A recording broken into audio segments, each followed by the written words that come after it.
12,500 acre காடு அழிஞ்சாலும் பரவாயில்ல, வன விலங்குகள் அழிஞ்சாலும் பரவாயில்ல. ஆனா இந்த தமிழர்களுக்கு ஒரு சொட்டு தண்ணீர் கூட போயிடக்கூடாது. அப்படியே போனாலும் அது ஆலை கழிவு நீரா தான் இருக்கணுமே தவிர நல்ல தண்ணியா இருந்துடக்கூடாது. என்ன ஒரு நல்ல எண்ணம்ல! இப்படிப்பட்ட நல்லெண்ணம் கொண்டவர் தான் கர்நாடகா முதல்வர் டி.கே. சிவகுமார் அவர்கள். ஆனா தமிழர்கள் மேல உங்களுக்கு இவ்வளவு வன்மம் இருக்கக்கூடாது. தண்ணி இல்லைன்னா சேமிச்சுக்கலாம். ஆனா எங்களோட கனிம வளத்தை உங்களுக்கும் கேரளாக்கும் வெட்டி விற்க இந்த தமிழ்நாடு அரசு அனுமதி கொடுக்கறாங்களே, வெட்டி எடுத்த கனிம வளத்தை சேமிக்க முடியுமா? திருப்பி உருவாக்க தான் முடியுமா? சேமிக்க முடியற தண்ணியவே நீ எங்களுக்கு தர மாட்டேங்கிற.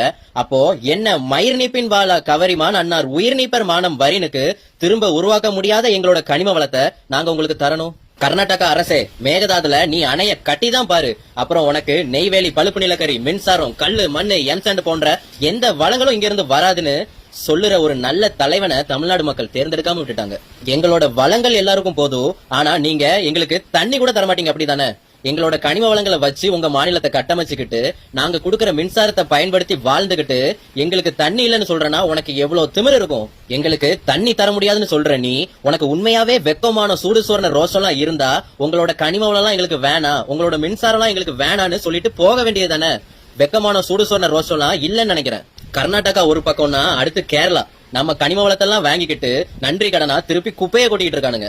கேரளால இருக்கிற முல்லை பெரியாறு அணையோட நீர்மட்டத்தை 142 அடி உயர்த்திக்கிறோம்னு நம்ம சொன்னா, இல்ல இந்த அணை பிரிட்டிஷ் காலத்துல கட்டினது, ரொம்ப பலவீனமா இருக்கு, தண்ணியோட அளவு அதிகரிச்சா லட்சக்கணக்கான மக்களோட உயிருக்கு ஆபத்துன்னு சொல்றாங்க.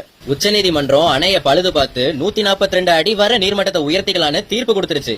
இருந்தாலும் இந்த கேரளா அரசு அந்த தீர்ப்பை மதிக்காம பழுது பாக்குற பணியை தமிழ்நாடு அரசை செய்ய விடாம தடுக்குது.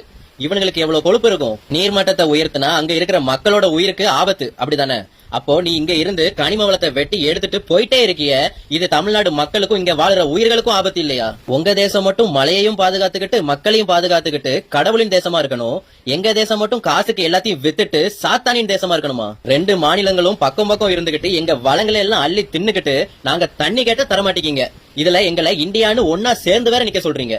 இந்த இளவுக்கு தான் நாங்க தனி தமிழ்நாடு கேக்குறோம். இதெல்லாம் என்னன்னே இந்த தற்கொலைகளுக்கு தெரியாது. ஆனா கமெண்ட்ல கடிக்க மட்டும் வந்துரும். நம்ம மாண்புமிகு முதல்வர் விஜய் அவர்கள் இதுக்கெல்லாம் என்ன பண்ண போறாரு? மேகதாதுல அணையை கட்டிட்டா கேரளாக்கும் கர்நாடகாக்கும் போற நம்ம கனிம வளங்களை நிறுத்திடுவாரா? படத்துல நல்லா வசனம் பேசுறாருன்னு சொல்லி அவரை முதல்வர் ஆக்குனீங்களே, நிஜத்துல என்ன பண்ண போறாரு? எல்லா அரசும் பண்றது போல இந்த தாவேக அரசும் நடுவர் மன்றம் அமைச்சுக்கிட்டு இருக்கு. அதுவும் அரசியல் எதிரி திமுக சொல்லி அமைச்சுக்கிட்டு இருக்கு. தமிழ்நாடு மக்கள் கர்நாடகா அரசுக்கு ஒரு சவால் விடுறோம். உன்னால முடிஞ்சா மேகதாதுல அணையை கட்டு, அப்புறம் இங்க இருந்து எங்களோட வளங்கள் பார்டர் செக் போஸ்ட் தாண்டி எப்படி கேரளாக்கும் கர்நாடகாக்கும் போயிருதுன்னு நாங்களும் பாத்துறோம். சொந்த மாநிலத்துக்கு வேலை பார்க்காம பக்கத்து மாநிலத்துக்கு வேலை பார்க்கற இந்த தமிழ்நாடு அரசு எப்படி மானமுள்ள தமிழ் மக்களை மீறி எங்களோட வளங்களை எடுத்துட்டு போயிருதுன்னு நாங்களும் பாத்துறோம்.